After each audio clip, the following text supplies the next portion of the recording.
આપણે સભામાં બેઠા હોય અને બીજું કોઈ ભાષણ કરતું હોય તો આપણને એવું થાય કે આના કરતા તો મારા વધારે નોલેજ છે, હું પણ સ્ટેજ ઉપર જાઉં અને બોલું, પણ આખી રાત ગોખી નાખ્યું હોય ને તો સ્ટેજ ઉપર જવાતું નથી, બોલાતું નથી, હાથ પગ ધ્રુજવા માંડે, તબકારા વધી જાય, લખવા થઈ ગયા એવું લાગે ને.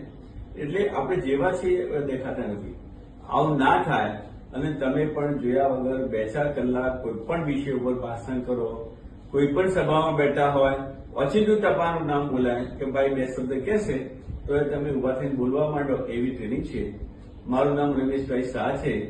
સિદ્ધાર્થ સ્પીકર્સ એકેડેમીમાં તમે આવો અને તૈયાર થાઓ સ્પેશિયલી એન્કરિંગ અને ભાષણ કરવા માટે, સાથે પર્સનાલિટી ડેવલપમેન્ટ આવી જશે.